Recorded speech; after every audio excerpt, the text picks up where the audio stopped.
Does Monday at the office feel like a storm? Not with Microsoft Copilot. That feeling when Copilot gets everyone up to speed instantly? It's sunny again. When Copilot simplifies complex data so your teams can act, that sun's shining on a beach. And when Copilot uncovers hidden insights, you're on that beach with your people, and you find buried treasure. That's Microsoft Copilot. Learn more at Microsoft.com/AI for all. With threats to our nation waiting around every corner, adaptability is more important than ever. When conditions change without notice, quick strategic thinking is crucial. And with obstacles consistently impending, determination is essential in overcoming them. It's this willingness, decisiveness, and resilience that sets Marines apart. With our fighting spirit, we don't just fight battles, we win them. Marines are the constant our nation counts on to fight the unknown. And through adaptable problem solving, we do just that. Learn more at Marines.com. Stop punishing yourself with bland, chalky protein shakes and fuel your fitness with the best protein in the game at GNC. We've got the hottest brands and flavors that legit taste like cookies, your favorite cereal, indulgent desserts, and more. It's on at GNC. No brakes, no brakes, no fear, no fear. The official British Speedway podcast. This is the week you've been waiting for all winter long. The start of the British Speedway season, and it gets underway with a bang. We've got a few testimonials and one-offs, including the Kyle Howarth testimonial, Charles Wright testimonial, the Peter Craven Memorial, and the Ben Fund Bonanza. But we begin with Premiership action as well. And Kelvin Tatum is here to give his verdict on the 7 Premiership sides. All the rest of those riders are rock-solid British League riders. And I've got to say that they won't take a lot of time to settle in. I do believe that team will gel from the very first moment they bump into each other at press and practice day. I think they could be underrated right now. In actual fact, I think they are. Find out who Kelvin Tatum thinks the bookies have got it all wrong about fairly soon. We'll also hear from Charles Wright and Kyle Howarth, both getting ready for their testimonials this week, and both getting ready for Freddie. Second in the world this year, Freddie Lindgren. I'm quite happy to get Freddie at my testimonial, and it'd be great for him to be part of my big day. It was great when I spoke to Freddie. It was like straight away, we were like, yeah. Obviously, we had some good times at Wolves. And Fast Freddy's heading to Worky as well for the Ben Fund Bonanza. We'll hear from the Ben Fund chairman, Paul Ackroyd. We're hoping that this will mirror our biggest meeting down at Wright House some 10, 12 years ago. We're expecting a massive turnout. It's all on the way on this week's episode of No Brakes, No Fear. No brakes, no fear. The official British Speedway podcast. Welcome along, I'm Ian Brannan. Great to be back with you, and this is it. This week, the 2024 British Speedway season gets underway with some opening action in the Premiership as the Leicester Lions face the Bellevue Aces and the Oxford Spires open their account against another new side to Premiership action in the Birmingham Brummies. So there's the first 2 fixtures. We've also got a stellar weekend of other action as well, including the Ben Fund Bonanza. We've got Charles Wright's testimonial. We've got the Peter Craven meeting. And before all of that, we've got Kyle Howarth's testimonial, which is at Sheffield versus a World Select. So it's a very busy week of Speedway action in Great Britain in this opening few days. And we'll look ahead to all of that. Later on, we'll speak to Kyle Howarth and Charles Wright and Paul Ackroyd, who's the chair of the Speedway Riders Benevolent Fund. But first of all, I caught up with British Speedway legend Kelvin Tatum to look ahead to the 2024 Premiership season. 7 teams contesting for the title. Sheffield start as favourites as the reigning champions. They've also got a stellar lineup, pretty much the team that finished last season, but there's plenty other sides who are gunning for that title. And we had a look through each of the 7 sides, starting with the reigning champions, the Sheffield Tigers, who line up with Ty Woofenden, Jack Holder, Chris Holder, Kyle Howarth, Josh Pickering, Jason Edwards and Dan Gilks as rising star. No, it's an impressive side, and it was also very impressive how quickly they moved. Damien Bates was keen to get his team tied down. He didn't want to lose anybody. Chris Holder coming in at the later stages of the season was a surprise, but he did remarkably well. And you know, riders like Josh Pickering coming into the team throughout the season. He didn't start that well, but he certainly finished extremely strongly. I know that Ty Woofenden enjoyed his time. It was unfortunate that Ty got injured at the back end of the season because he was doing a great job for them. But Sheffield Tigers winning their first time at the highest level, their first trophy at the highest level last year in dramatic style.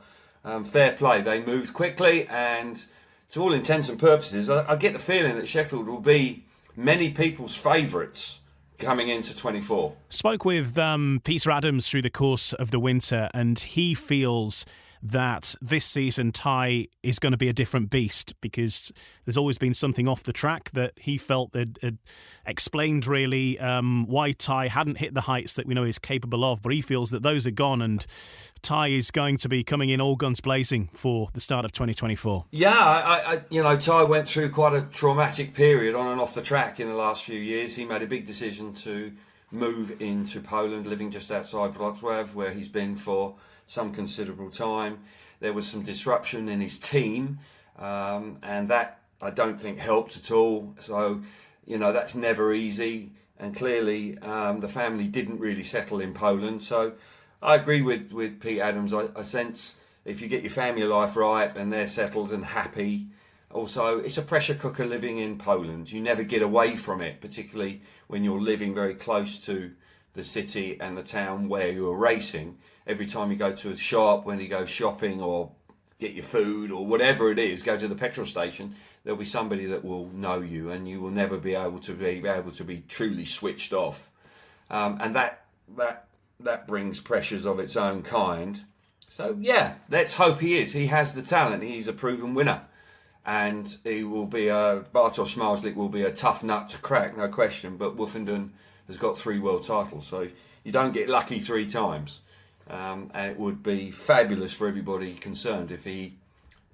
I think also there was a change last year, Ian, where John Jorgensen came into the team. He started working with him in Tetero, and I think that relationship gently got stronger, and the understanding between the two individuals, because I spoke to John at the end of the season in Torren, and he was enjoying it, and I believe that he will continue to do so. And that also could be a part of the team that could prove to be a reason for an upturn in form. So, looking forward to it. As I say, the sense of anticipation at this time of year is what it's all about. And Workington, back in British Speedway, enjoying it, is I think he is a catalyst for a lot of these other bigger names to come back. They've got the big names, but they've also got some talent at reserve as well, haven't they? And Simon Stead sticking with a couple of British youngsters. Dan Julks comes back into Sheffield colours, as does Jason Edwards, who ended the season with Sheffield. And a big season for these two now, you fancy, in the reserve berths at the Sheffield Tigers. Yeah, I can see those two lads. They need to kick on. Jason Edwards has been spoken about quite highly. He has a lot of ability. I'd like to see him push on a bit and actually push into the main body of the team if he could. It won't be easy because their top 5 is very strong, but nonetheless, Jason Edwards, I think it's a big season for him ahead. Dan Julks, of course, is another lad that certainly is gaining an experience. And you rightly say, those two guys down at the bottom there, they're key to outcomes to meetings. We saw Dad's Army just a few short years ago, Peterborough Panthers winning the league when they had international riders riding it down at reserve and picking up huge amounts of points because, as we all are all aware, they can have 7 rides each. So, but I like that lineup. I think it's settled. There's continuity, and if they get off to a good start, I think Sheffield could well be the team to beat again in 24.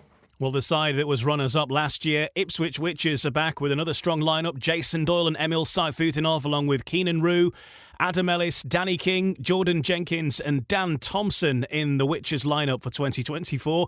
But Kelvin, you feel that it is one of those new signings, Adam Ellis, coming into the side, who could be the key man for the Witches? Yeah, I think Adam Ellis had a poor season for Sheffield last year, eventually being dropped by the team. He rode well on the continent, but for some reason just didn't click into gear on a regular basis riding in the UK, which I know frustrated him. And Adam, who has won the British Championship, he was the wild card for the Grand Prix just a couple of seasons ago. So, to me, he has lots of quality, and I think that Chris Louis and Mr. Hawkins are very keen to see him return to form, because if he does, that is a huge rider in the middle of the team there. You know, Jason Doyle, Emil Saifutinov, well, genuine world class. Keenan Roo's getting better every season. Danny King returned to something like his former performances. As I say, that is quite a tasty looking and a very attractive looking top 5 that will challenge anybody.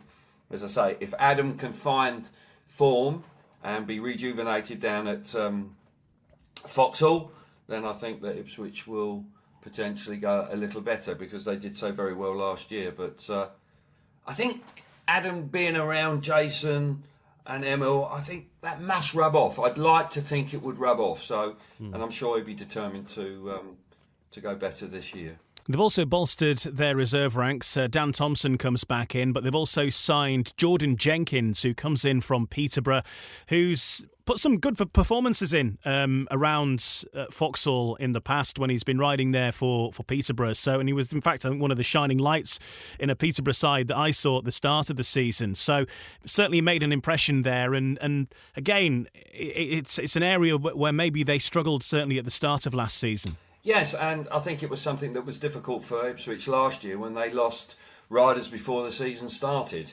down at the bottom end of the season, and they sort of juggled that position throughout the year. They also had issues with Eric Riss, with his illness, which was really tough for the individual as well as for the team, and they sort of did extremely well to actually sort of bring Eric back in when he was clearly not 100%, but they still managed to pick up a trophy and very nearly won the league as well. But if they can remain settled there, and Jordan can settle in as well as Adam, then, and Dan Thompson, of course, another rider that got injured. You know, injuries were sort of rife at the back end of last season. It really was like an epidemic almost. But yeah, it's a good looking lineup, Ian. And as I say, it's a tough call between Sheffield and Ipswich. It really is right now for me, for the top 2 teams in the league going into the new season. But I'm sure they're very excited in that part of the world. Well, a side that just missed out on the playoffs last year, the Leicester Lions, even though they were in the box seat really to get into the playoffs for the most part, but fell at the final hurdle. They line up with Max Frick, Sam Masters, Drew Kemp, Richard Lawson, Luke Becker, Ryan Douglas and Joe Thompson as rising star. And, well, you don't have to be an expert to discover that there's a good representation of Wolves riders there. But also some of the best of last year's Leicester team returning. So, looks like a good mix, Kelvin. Yeah, I like the look of Leicester, and I asked you to send me over some odds for the season, and I actually see that Leicester have been put down fairly well down in the ranks at 12-1, which surprised me, because when you look at that lineup, okay, you know, Max Frick, genuine world class. He's not a Grand Prix rider this year, but that means he's going to have a little bit more energy potentially for his British club. But all the rest of those riders are rock solid British League riders. And I've got to say that they won't take a lot of time to settle in. You know, Becker, Douglas and Masters all know each other. That I do believe that team will gel from the very first moment they bump into each other at press and practice day. And I think they could be underrated right now. In actual fact, I think they are. They did remarkably well last year. The bubble burst a bit last year. You could argue they made some changes when maybe they didn't need to. But fundamentally, I know that set up there. I'm sure they'll be very keen to do well. And that is a sort of team that just could surprise one or two, in truth, particularly at home. At that, you know, Luke Becker rides small tracks brilliantly. Douglas, they actually go round Leicester pretty much as well as they go round Monmore. And I think that, you know, all the Aussies are going to click, aren't they? They all know each other extremely well. So, yeah, Leicester, I'm excited about that. And I've just written a note, you know, solid. A solid side, lots of British experience. Richard Lawson epitomises that. You know, he's always very reliable. So, yeah, I think Leicester fans will be excited about the new season, and they will be encouraged by the look of their team. Do we think there's an opportunity to beat the bookie there? I think there might be a little get on that quick while those odds are still 12-1. I fancy a flatter on it. Yeah, exactly. I'm going to put the house on it. Go for it. I'm on the vodka early. What is in that water bottle? I think though as well that because Leicester missed out so dramatically in that fixture against Peterborough. You know, they were nailed on. They were romping there. They were pretty much home and host for the playoffs. And it was just like a mathematical quirk that they only need X amount of points to get there. And it was sort of given that they would do it. And then they didn't. They failed. And it was that man, Chris Harris, who, of course, switched sides from Leicester for Peterborough, who actually did most of the damage. And that's where the wheels really fell off. And you think that Stuart Dixon, knowing Stuart Dixon, I don't think he's going to be wanting that to happen, and he'll be more determined as well to make the playoffs. And I think with that lineup, you know, as you say, I think they have been underrated perhaps and maybe gone under the radar slightly. As you say, solid grinding results out, aren't they? Yeah, Stuart would have been extremely frustrated about what happened last year. You know, we actually, Eurosport, we actually covered, I think it was they'd had 8 consecutive wins, and we were there, and Ipswich, funnily enough, were the visitors, and they won. And from that moment on, their season got a bit topsy-turvy. And it was rather ironic that one of the riders they released in Chris Harris actually then came back to haunt them later in the season. And I think it was a major learning curve, the way they just potentially, Stuart won't be pleased with me saying this, but I think they panicked a wee bit at that point. And maybe they just needed to be a little bit more patient, but I'm sure they've learned from that. But as I say, what I can be confident about, it's a rock solid looking team, a team that I think I'd be surprised if they don't make the top 4. Okay, Leicester to make the playoffs, according to Kelvin Tatum. So what about the Kings Lynn Stars then, Kelv? They've had a couple of disappointing seasons for one reason or another, haven't they? And are we heading into different times now? Rob Lyon has moved over from Peterborough, and a few riders have followed him as well. Their lineup is Benjamin Basso, Niels Christian Everson, Michael Palm-Toft, Vadim Tarasenko, Patrick Wadjelo, Tobias Mujalak is captain, and Anders Rowe is rising star. Do we call them the Kings Lynn Panthers, Kelv? Exactly. So, you know, they all know each other. And I've got to say, it looks a tidy side. It really does. And Rob Lyon, who has got plenty of experience, great to see that his enthusiasm for the sport, after being clearly, it must have been so tough over the last couple of seasons, having had that massive high of winning the championship, and then consequently the next 2 seasons being pretty dire. They did turn things around at the end of last season. They had a very attractive team right at the back end of the season, but in truth their opportunities for any real glory had gone. Kings Lynn, I mean, they've been around for donkey's years. It's a great track. They've got some good riders in here. Injuries to Michael Palm-Toft have been really problematic for him personally over the last couple of seasons, because if he can have a run of form, he's a match winner. He's a double-figure man, and he can pick up tremendous. I was also very impressive with Tarasenko coming in last year, and Wadjelu as well. Patrick Wadjelu coming in. Both of those riders actually made quite a big impact for Peterborough in a league where potentially they could have had the excuse where they maybe needed a bit more time to settle, to become more accustomed to it. Basso getting better and better. Niels Christian Everson, not quite the rider he once was, but clearly Niels retains plenty of enthusiasm, and he's had his injury problems. And as I say, that's a team that, again, like all the teams, this is a tough call this year because they all look really good. But Kings Lynn, I think they're going to be in for a much more encouraging season. I think they will be pretty solid at home. I think it's all Kings Lynn. To me, it's going to be what they can pick up on the road, and can they get, you know, Mujalak is going to be a leader, no question about it. I expect him to lead from the front. He did a great job for Sheffield over the last couple of seasons. So I think quietly Rob Lyon will be pretty upbeat about this season, and keeping his fingers crossed that this team can perform and gel together nicely. Let's have a look at a side making their first foray into top-level speedway in quite a while. The Oxford Spires return with top-level speedway back at Cowley for the first time in a very long time. And they've put together a decent side, I think, here, Kelv. Maciej Janowski is going to be leading the line. Of course, in the Grand Prix last year, fell out of that. And back in British Speedway, it's good to have him back here. Chris Harris, Rowan Tungate, the current Australian champion from across the course of this winter.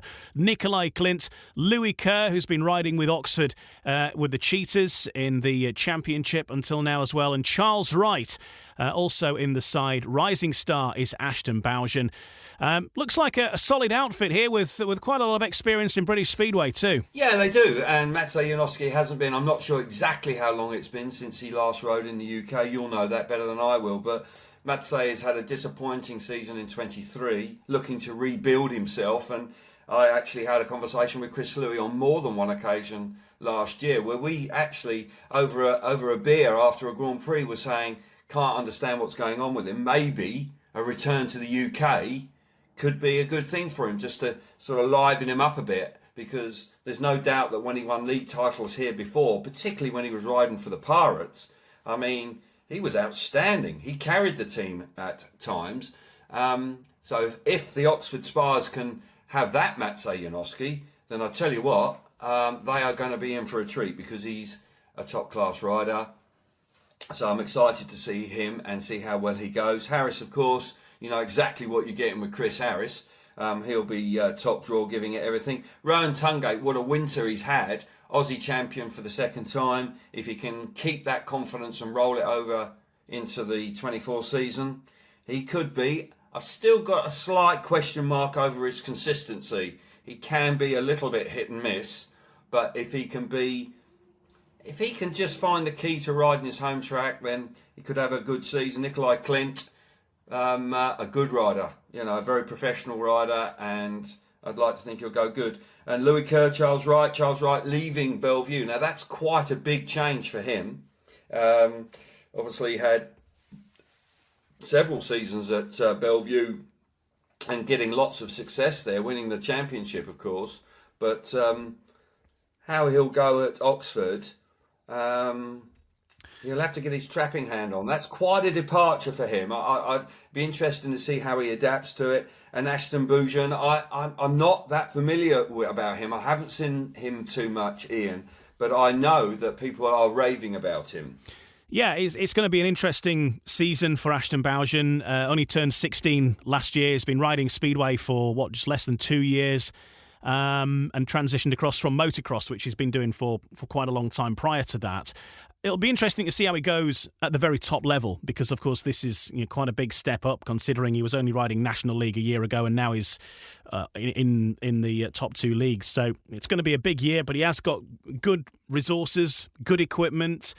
He's the 500cc youth champion. He's had a lot of good coaching and helping him transition across from motocross. So, yeah, there is a lot of excitement. Yeah, so as I say, I'm hearing good things about him. They're quite savvy. Clearly, having come from the motocross background, they'll be quite clued up about making sure they've got good kit. And as you've just mentioned, that seems to be the case, and he wants to make a big impact.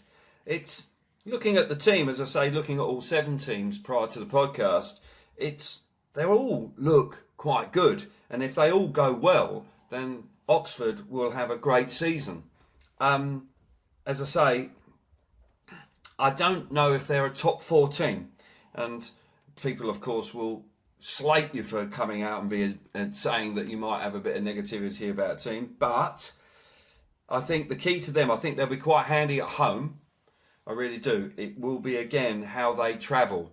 And if they can do that, then potentially they may just be a surprise package. But right now, looking at it pre-season, I think it's going to be hugely competitive. But for Oxford, I'd like to think that they can just re-establish themselves in the top ranks. If Maciej Janowski, I think he is their key man. If Maciej Janowski can become have something similar, a similar impact to what Jason Doyle or an Emil Saifutinov have done at Ipswich, then I think they could surprise other teams.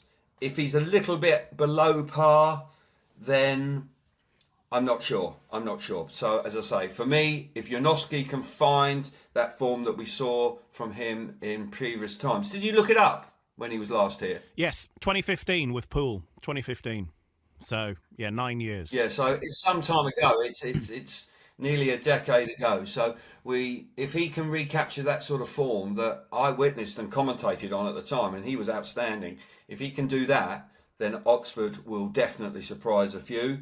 And as I say, they've got plenty of experience in their ranks, and clearly the young lad down at the bottom there looks like he is one that's going to take the job very seriously. But what I'm excited about here, big names in there. We've got a really good-looking team. It's not easy to say they're not going to do much, because they could win it all, because if they really all fire. But as I say, leading into it, they will not. I think the bookies are certainly not making them a top 4 side right from the get-go.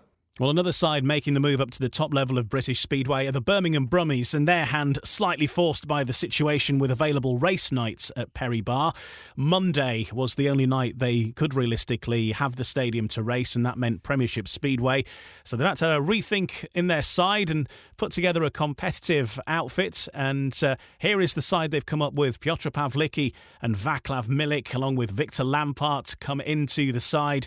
And then a few familiar faces for Speedway fans in the West Midlands. Of course, sadly, we've lost Wolves, but some of the side from Wolves making the move over to Perry Bar. Zach Cook, Steve Worrell and Leon Flint, who will be the rising star, come into the side. And the Brummies completed by Tom Brennan, who made quite a few guest appearances for the Brummies at championship level last season. But you can see that Wolves connection there, Kelvin, and they're hoping that some of the Wolves fans might venture over to Perry Bar to continue their Speedway watching activities. Yeah, it's not easy for the Wolves fans when you've had allegiances and there's so much rivalry between the Midlands clubs. I remember riding for Coventry, and just the rivalry between Wolves and Cradley back in the day. I mean, they were proper meetings, they were, and the fans didn't particularly like each other. So all of a sudden to switch allegiance is tough for them, and I feel for them.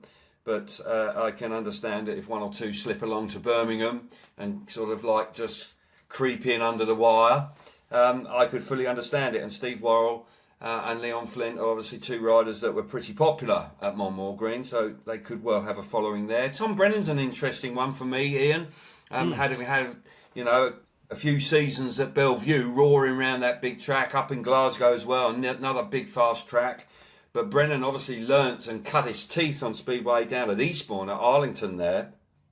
So Birmingham is sort of a mid-sized track. It's a nice track, actually. I haven't been there for some time, but I enjoyed my visits to Perry Bar. Be interesting to see how he settles in. I think Brennan, it's a big season. He's sort of stepping out of the shadows of Kurtz and Bewley and Lidsey up in Manchester. Who knows? He may well be able to kick on and become a genuine heat leader there, which I'm sure will delight the management. I think the key part to this team are the 3 European riders: Victor Lampart, Piotr Pawlicki and Milik. And I think Pawlicki rode, if I remember, he rode for Wolverhampton before, and he was pretty good, and he is a talent, but they had a period of time when they really hit the heights. And I think I remember Pawlicki may have led the polls when they won the Speedway World Cup at Bellevue. But that is some time ago now. And it's just whether it's what Pawlicki turns up. If we get that Pawlicki, then they will be delighted. Milik has not been as good as he once was. And he's a bit mercurial these days. He looks superb one week and then doesn't do much the next. So consistency. I've written down just a quick note. Need to be consistent. Those 3. Lampart, of course, the young Polish rider. Be great for him. Just depends on how quickly he can settle in. But riders like Worrell, I think Steve Worrell will have a big responsibility in that team as the elder statesman to actually, lead there and be one with plenty of advice, particularly early in the season. Could be a tough season for Birmingham. I hope it's not. But it might be. They need to win at home, Ian. They really do need to win at home. If you start getting beat at home by the big some of the more established teams, then that can turn people away. And as I say, they need to get off to a strong start. They're racing against Oxford on the 14th. If they can put up a good showing in the return leg, my first meeting on television for Eurosport is actually at Birmingham against Bellevue. And, that's a little bit later on. Obviously, we start late in April. But the fact of the matter is that it's absolutely vital. I don't know what the future holds for Perry Barr. As you say, it's an urban site. There are question marks over all these old stadia in these situations. But no question, they must win at home to keep that home support and keep the positivity. And if they can start well, that will help enormously. If they get off to a poor start and they lose 2 or 3 times at home, then it will be a very long season. But as I say, Tom Brennan needs to step up, all of a sudden really mature. Stevie Worrell, a rider that can really, he's a professional guy. I like Steve Worrell. I like the way he goes about his business. If he can be a real strong influence. And those lads that are flying in to ride from Europe, if they're winning at home, they'll keep their pecker up and they'll look forward to coming, and that will help immensely. OK, so that's the Birmingham Brummies. Last and by no means least, of course, the Bellevue Aces. We'll keep the Bellevue fans hanging on.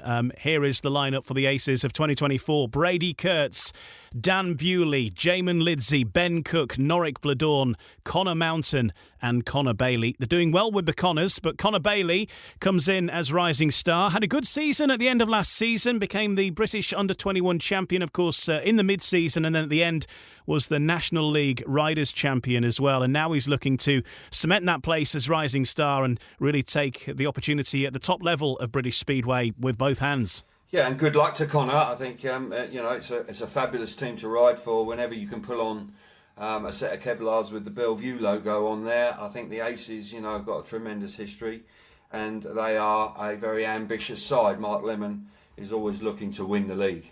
I don't think anything else really is on his mind. He wants to win. It's quite a big change to that team, though. Tom Brennan and Charles Wright have gone. Ben Cook coming in. Connor Mountain, Connor Bailey, these are all new. I sense, for me, Ben Cook I think will go well there. He'll fly around there. Norrick Bladorn is a rider again that has improved season on season. I'm pleased to see him back. He seems to be very keen to ride in the UK. Do you know what? The key man for me, Kurtz is great. I like his attitude. Lidsey was brilliant last year, really turned the style on. Dan Bewley. Dan Bewley's the one who I think underperformed at times last year in Britain. And I think he will know that. He will know that.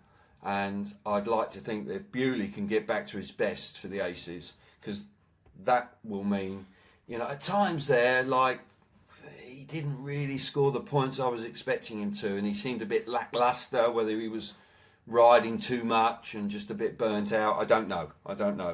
But Bewley he's a fabulous talent and a potential world champion. I think a lot of people would agree with that. So for me, they're there and they will be pushing hard.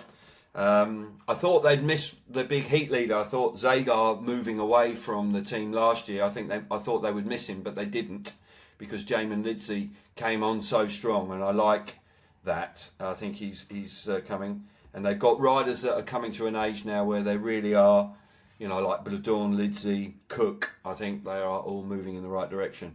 Big season for Bellevue. Key man for me is Bewley. If he can find his best form on a regular basis here, I think they'll be a real force. Dan Bewley had the metalwork removed from his leg, which was put in when he broke his femur in 2018, riding for Workington. This is a long time ago that he's had this metalwork in there all the time, and it's now been removed. But he has said that knowing that metalwork was in there, maybe he didn't take some of the risks that perhaps he wanted to in his mind, or he felt pain from it every now and again. So he's had some discomfort there, but it's all removed now, and the sort of general reports are he's feeling as good as new, which, is this really going to take the shackles off Dan Bewley now in this season, and we really see what he's capable of? Well, I have personal experience of that, because I had a leg break early on in my career, and I rode for a season with the metalwork in there, and there's no doubt after 15 months when I had it removed, there's no question that it feels right again. There was always a bit of an ache. There was always a slight discomfort there when it was there. And when it was removed after about 6 weeks, it felt brand new again.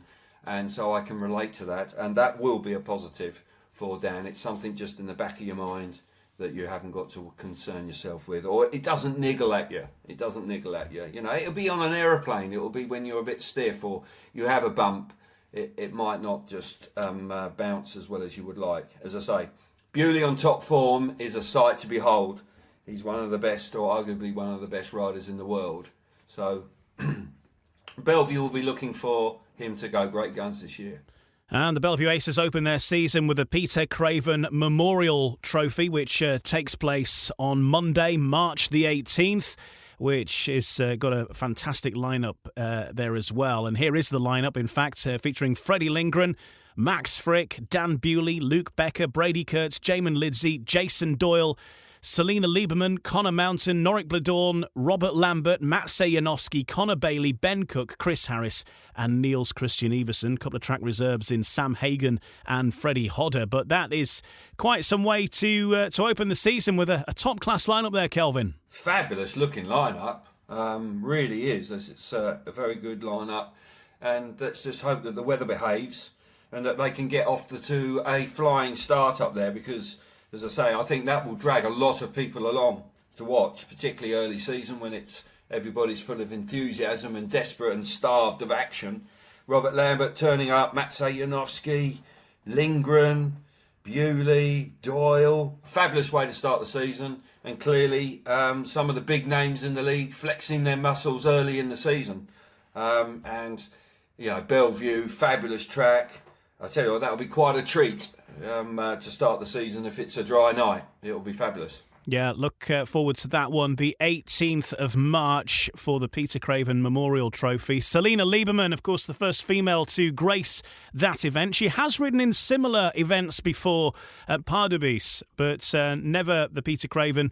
And you'd say that the Peter, well, she said herself, actually, the Peter Craven lineup is going to be the biggest meeting of her career to date, but fantastic opportunity for her to test herself against the very best. Yeah, that's a tough one for Selina, but she's certainly very determined, and exciting season ahead for her with riding for Workington on that track, where I'm hearing lots of very good reports about the new track at Workington.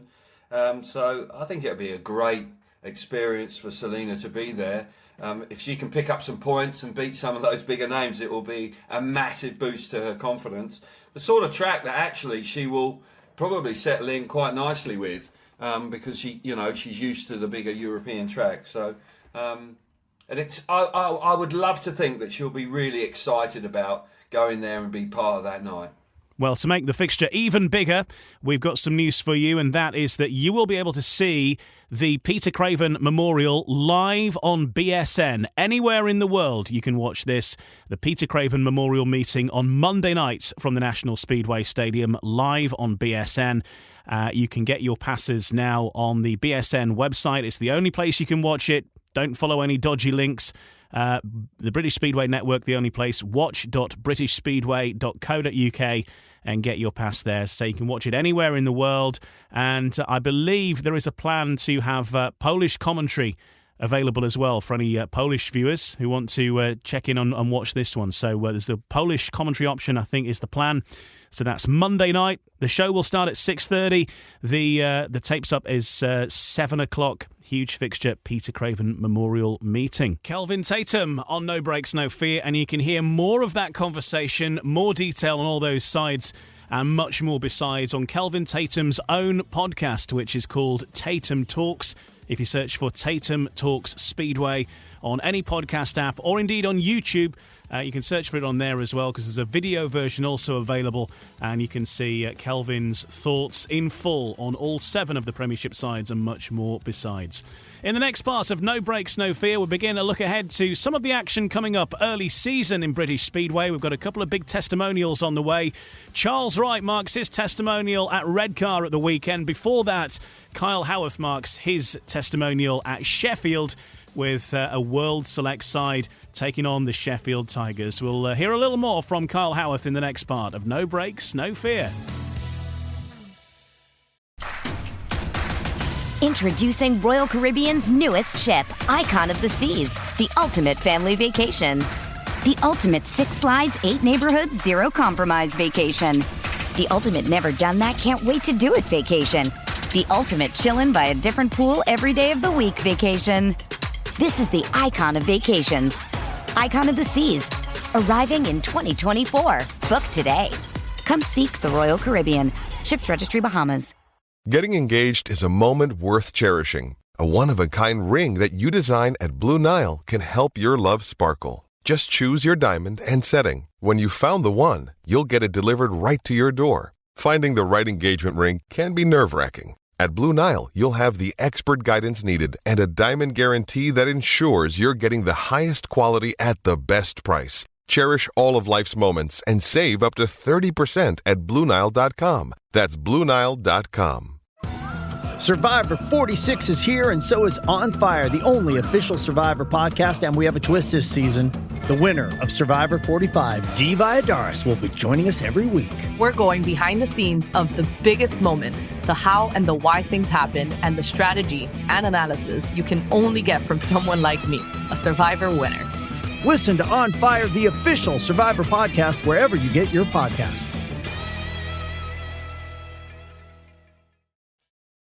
No Breaks, No Fear. The official British Speedway podcast. So it is a very busy first week of Speedway. We've unusually got some league action fairly early in the season this time, with Leicester and Bellevue, Oxford and Birmingham in action on Thursday, March 14th, the first day of action in British Speedway. And also on that Thursday, March 14th, we've got the Sheffield Tigers versus a World Select as Kyle Howarth's testimonial. Big fixture at Workington Stadium there with a great lineup, slightly different to that originally advertised, I guess, from the Sheffield point of view, with Chris and Jack Holder and Ty Woofenden still away at the moment elsewhere. But there's some handy replacements involved in that. And earlier on, I spoke to Kyle Howarth about that testimonial and turning his hand to being a promoter and talking about the winter period, where you might think that Speedway stops over the course of the winter, but really it couldn't be further from the truth. Speedway is a 12-month job, really. It doesn't really stop. Like, in the season, you're racing, travelling, still speaking to sponsors, and dealing with things in Speedway. Then you have your personal life, where obviously a lot of us, we have families or, you know, girlfriends, wives, whatnot.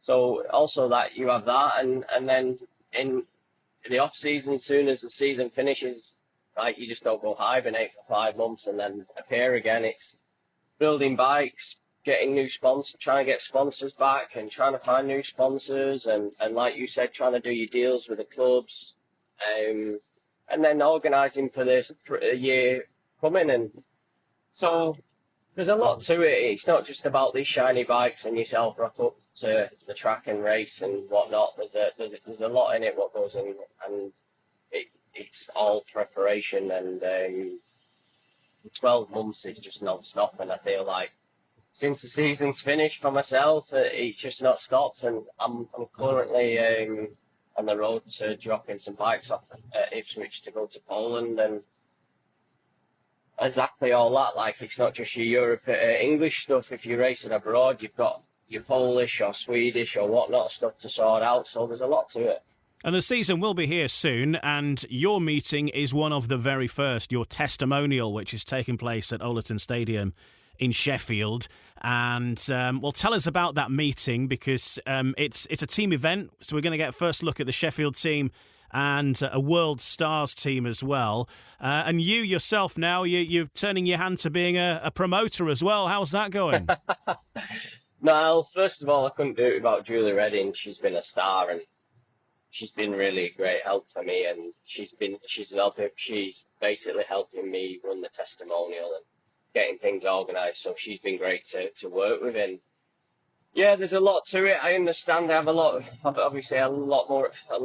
respect for Speedway promoters now. I see what it takes to run a home meeting at home, all the faffing about, and it's not just them opening the gates and a speedway meeting on the day. It's all your insurances, making sure your riders are all fit, and organising riders, making sure you've got your ambulance, and all these hidden covers what you didn't really know about. And so the testimonial's been going really well. We're doing the Sheffield versus rest of the world select. So the Sheffield team versus obviously the riders what have been announced so far. It's looking a really good lineup, and it's 14th of March at Sheffield. So I just thought I'd do something a bit different than just your standard old individual, and then put a really good solid world select team together, and with the likes of Freddie Lindgren, Tobias Muzilak and Niels Christian Iversen as the top three. I don't think that's a bad start, really, is it? It's a decent start, isn't it? Freddie Lindgren, world number 2, and a former teammate of yours as well at Wolves, of course, and you won a title racing alongside Freddie. So to get him on the phone and get him to agree to come to your meeting, of course, he's filling his time well, because he's also then going off to do the Ben Fund meeting on Saturday, Charles Wright's on Sunday, the Peter Craven on Monday. Is in for a busy time, but starting with your meeting. Yeah, it was great. When I spoke to Freddie, it was like straight away, we were like, obviously we had some good times at Wolves, winning the league, and we rode together a lot. We got on really well, and I learned a lot of Freddie. He's a good, being a world-class Grand Prix rider for so many years now, and he still is at the top of his game, world number 2, and fair play to him. He's been great for British Speedway, and you've got to give it to him. He still supports British Speedway. He's done many years here, and he's still doing individuals at the start of the year, and he likes riding in England. He said that and when I spoke to him. So, no, it's great to have him on board, and I really do appreciate him helping me out.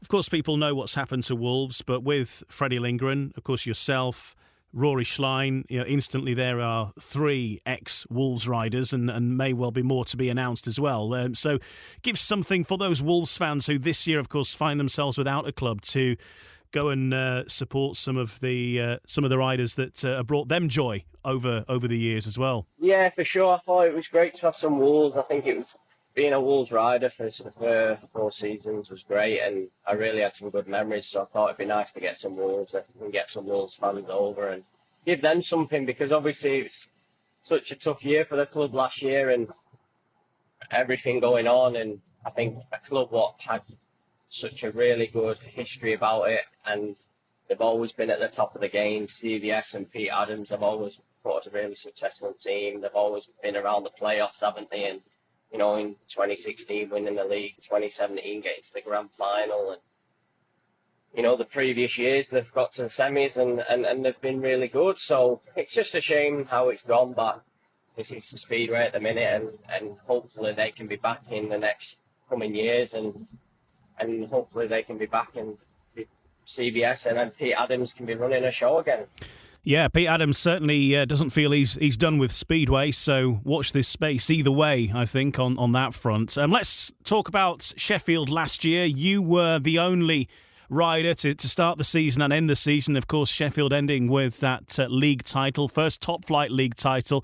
An amazing year all up for the Sheffield Tigers. Yeah, no, it was unbelievable year. I think it was, you could say we had our ups and we had our downs for sure. The club made team changes, and there was injuries and forced to make team changes, and that happens in Speedway. It's not the first and it won't be the last, will it? And it was kind of a weird year because we was in the season, we wasn't doing no special, it was just ticking away. You had your Bellevue, who was obviously in form in the season, and they was beating people home and away, and then you had your Ipswich had some losses, and they was coming into form at the end of the season. We'd had a couple of losses at home, and we'd had some wins away, but we was kind of just in the middle. I don't think anyone could say who was going to win the league, if I'm honest. And obviously we had injuries. Sheffield strengthened up. Likes of Ty Wolfenden, Chris Alder coming in, and kind of brought a bit of a nice spring. And it was such a shame losing Jack Alder at the time, because you look at his home form and away form for Sheffield. The last year and previous year, he's been outstanding, and for the club. So yeah, obviously riders coming in, and we managed to do that, and it was goal time towards the end of the season, and we come into the playoffs, and it was against Wolverhampton, and the weather was a bit crazy, it was raining, and we had that wet. We managed to go to Wolves and win at Wolves, and to come home, and we beat Wolves, and it brought a lot of confidence to the team. And then going into the grand final, I know obviously Ipswich towards the end of the season was so dominant at home, weren't they? They was beating nearly everyone by like 15, 16, 20 points. And we knew obviously it was going to be tough with Emil and Doyle and whatnot. And yeah, they beat us by 18 points, but there was something, and our heads wasn't down. They just caught us on a really off night, and they caught us, and fair play to them. Coming home, there was a lot of confidence. We'd had the previous 3-4 home wins. We'd had some really big home wins. So we thought, if we can catch them early on, I think we can do this. And there was a really good atmosphere in the team at the time. And yeah, I think the first 8 heats were very crucial. And I think after 8 heats, after 8 heats, we was back in it, wasn't we? And then by heat 10, we was up by 2, if I'm right. And it was all to play for. And then, I think history was made for Sheffield winning the first title, and it was such a relief to get that off our shoulders. What was it like after? Were there celebrations afterwards? Because I know we spoke to Josh Pickering, who sort of basically said he went straight home to watch it back on TV because he couldn't believe it. What was it like for you? Crazy moment, really, because I think, when they Sheffield coming into the league and getting into the semis in 2021 and 22 getting into the grand final against Bellevue and losing, and last year getting into the final again and winning, it was such a relief. It was kind of like a bubble had burst, you know what I mean? Like, just, we've done it. It was nice. The atmosphere in the stadium was electric, and went in the bar and the fans were just crazy.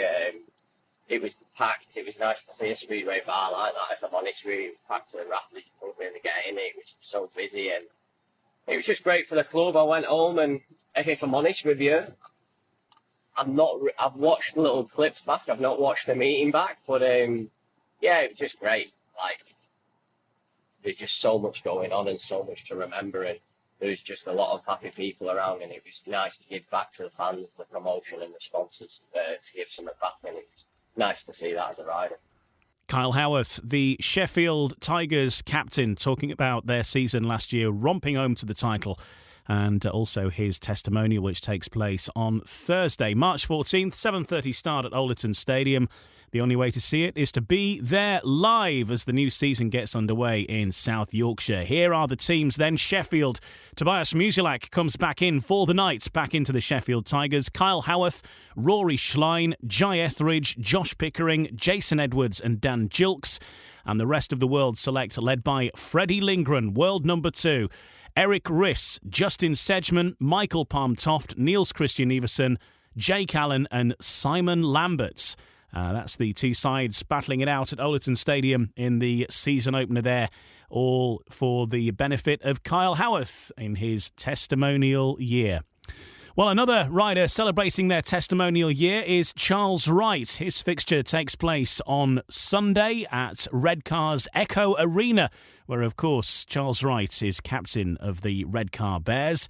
It's a fixture that, again, has got a strong lineup with some familiar faces. Freddie Lindgren is an ever-present in all of these meetings coming up over the weekend, so we don't really need to announce him too much, but he is obviously a focal point, and I caught up with Charles Wright to discuss luring Freddie Lindgren to Teesside. Yeah, like I say, second in the world this year, Freddie Lindgren.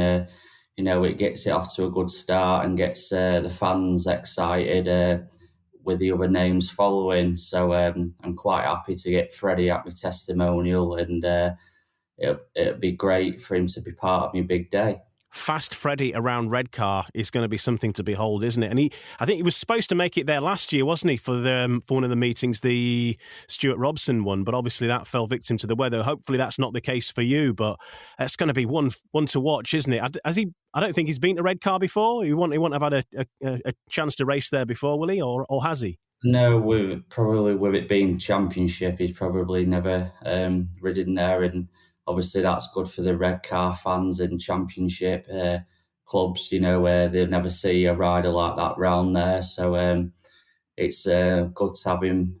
Good to have him there, and like I say again, it just hope the weather plays a good part of the situation on the day.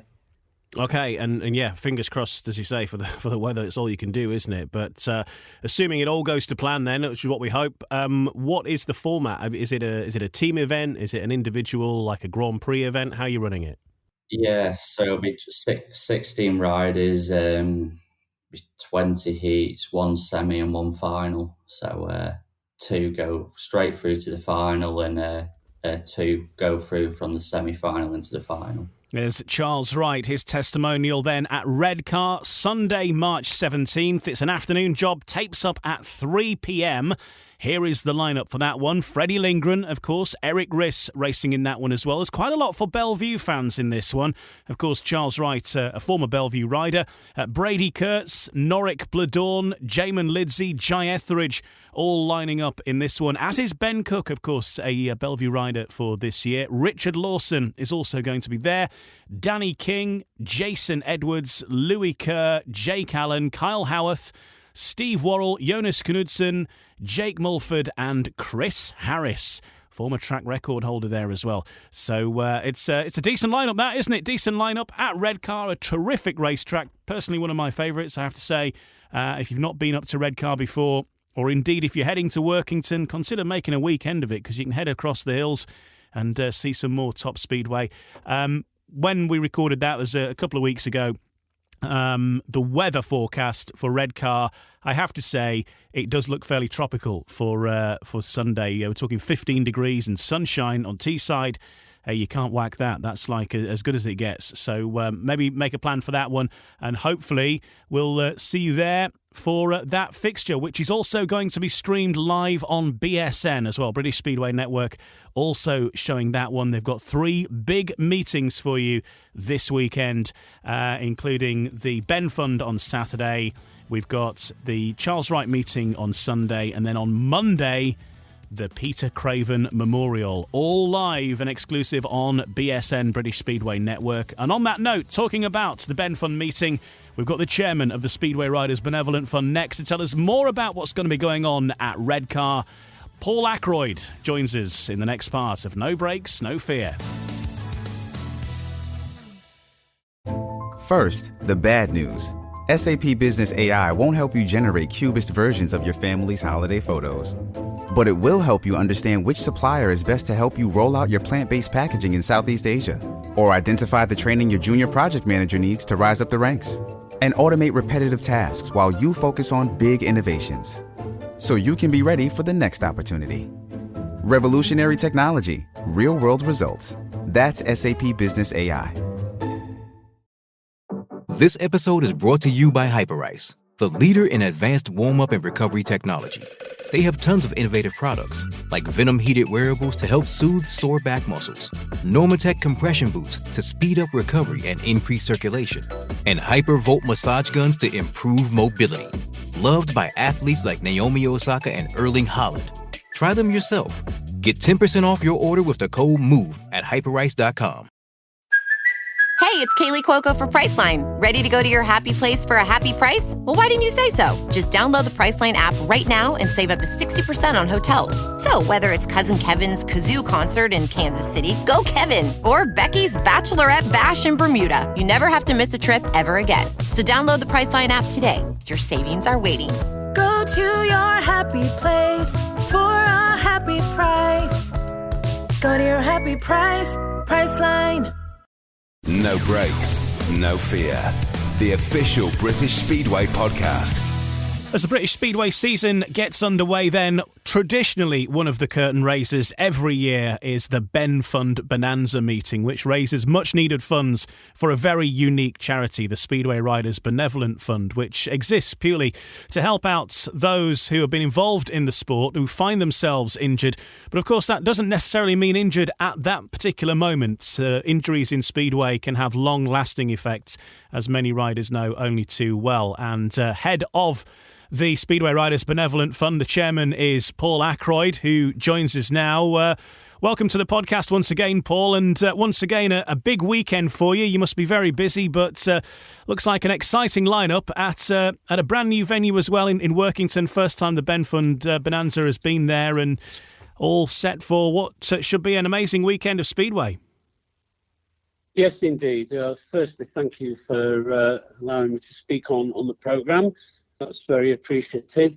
It's our big weekend. It's our biggest fundraiser of the year. It's a new venue, Workington, never been staged there before. And it's fitting to give them the launch pad as they move up into the middle tier league. It's a good start for them. And it's something for their local fans to look forward to very much. We're blessed this year with a tremendous lineup. The riders have been absolutely brilliant this year. Every single one has volunteered, and we've got a waiting list of 2 or 3 good riders in case anybody does drop out at the last minute.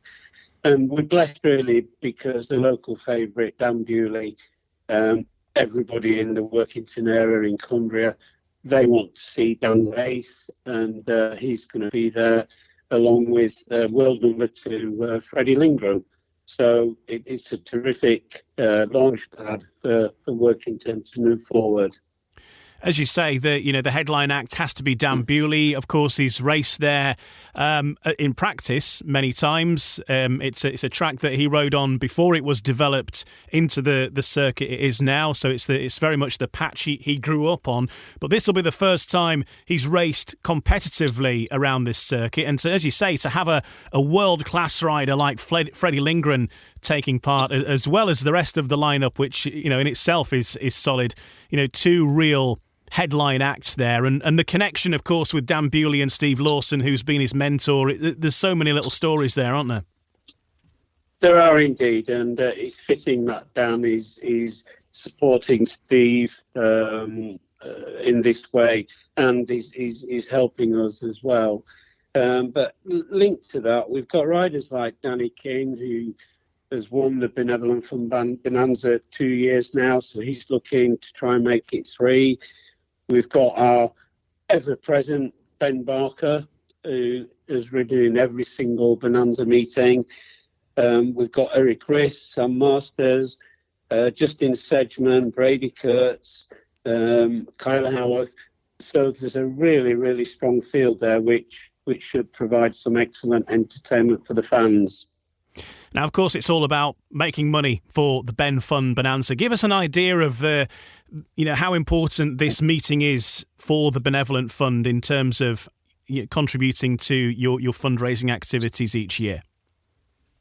Well, the Bonanza meeting brings in 25 or 30% of our annual income, so it's a big deal for us. Without the Bonanza meeting, we would struggle as the year goes on to make sure we do the work that we want to do. So it's a massive thing for the charity. And it's an ideal way of the fans who pay the money to come watch the meeting. Their payment is their contribution to our charity. It's their donation. And I can't stress that enough to fans.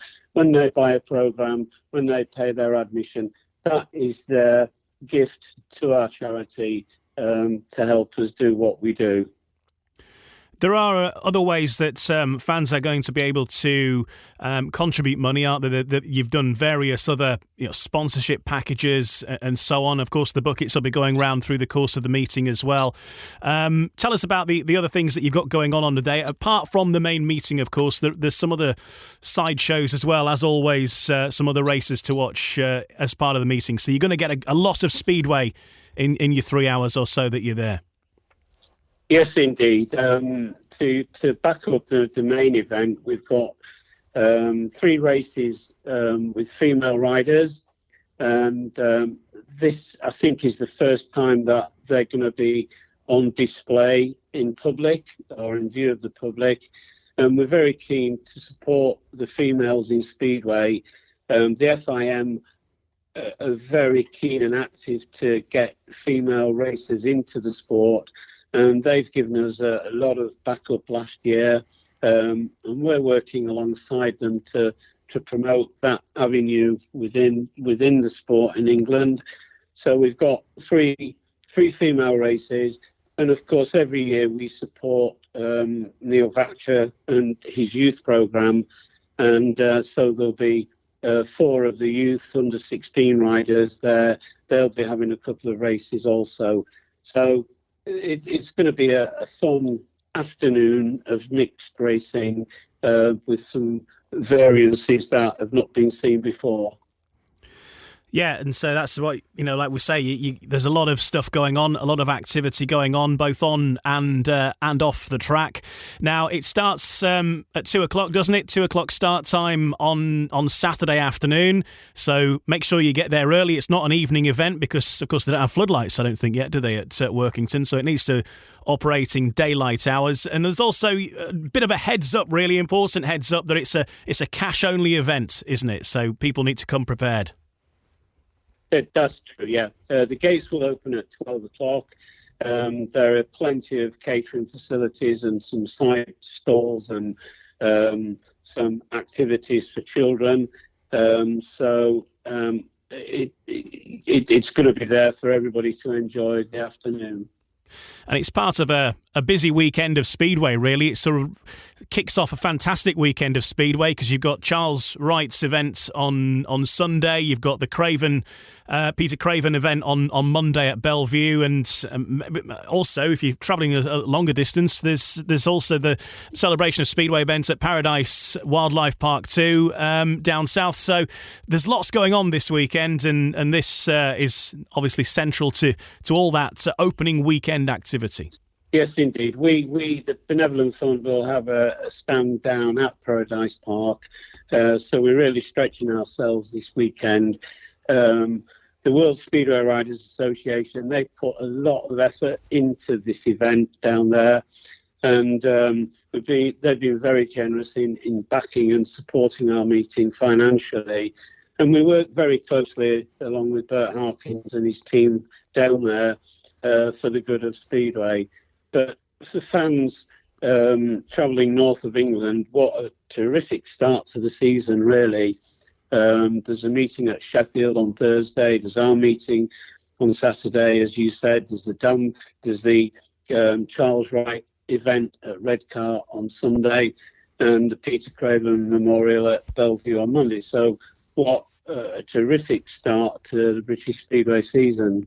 One other extra bit of information regarding this is that if you can't make it to Workington on Saturday for this meeting for the Ben Fund Bonanza, you can watch it anywhere in the world because this meeting will also be shown on BSN as well, British Speedway Network, which means that people can buy the stream. In doing that, you're contributing to the Ben Fund in doing that, so that the proceeds are going to the charity, and you can watch this fantastic meeting wherever you are on the planet. Yes, indeed. And I do know we've got friends in Australia and Poland and America, and they'll be certainly watching the action live, what's going on. But our tie-up with BSN is really good.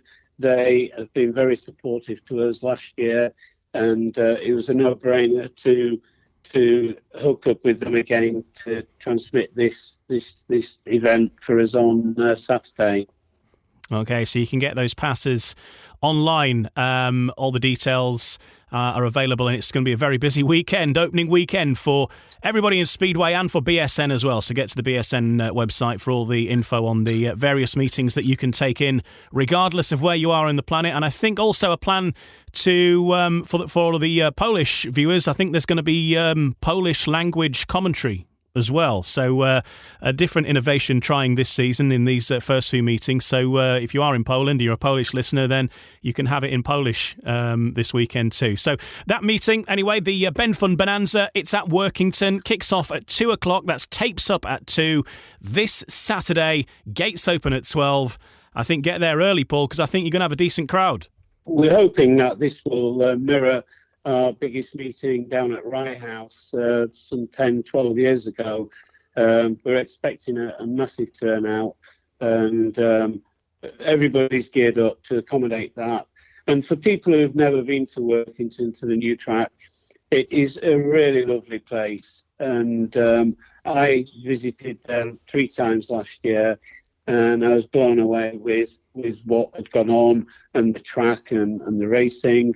And it's a lovely venue, so we're really excited and looking forward to being there.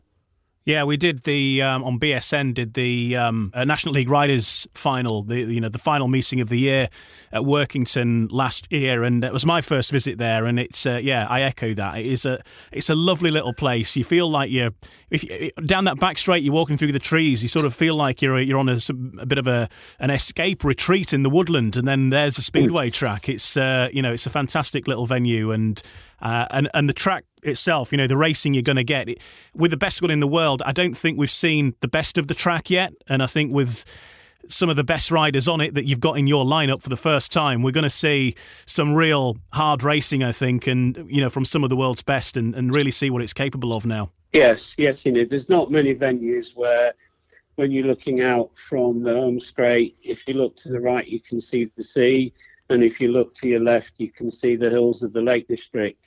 And there's nowhere in Britain to compare with that, and it's an interesting little place. Yeah, well, you can see 2 countries because you're in England and you look right and you can see Scotland, can't you? It's very unique on that front, but certainly it'll blow the cobwebs away anyway. But I think the weather is supposed to be warming up this weekend, so maybe not quite as bracing as it could be, but we look forward to it. And all the best, Paul, for the event on the day. We'll see you there. Here's to a fantastic afternoon of Speedway to get the season really started. Well, thank you very much, and to all the supporters out there, please come along if you can. Your attendance would be very much appreciated, and if you can't come, please buy into the live stream and you can watch the action there. So thank you, everybody. Paul Ackroyd, chairman of the Speedway Riders Benevolent Fund. The Ben Fund Bonanza meeting takes place at Workington's new GT Arena, as it's now called. Then it all kicks off at 2 o'clock. Tapes up for that one. Gates open at 12. It's going to be a big one. So here is your first week of Speedway action in Great Britain then for the 2024 season. It all begins on Thursday. 3 fixtures, 2 in the league. The Premiership gets underway with the Leicester Lions hosting the Bellevue Aces, and the 2 newcomers to Premiership action, the Oxford Spires facing the Birmingham Brummies. Birmingham, of course, have an issue with Piotr Pawlicki, and incoming in his place for the next few weeks is Scott Nicholls.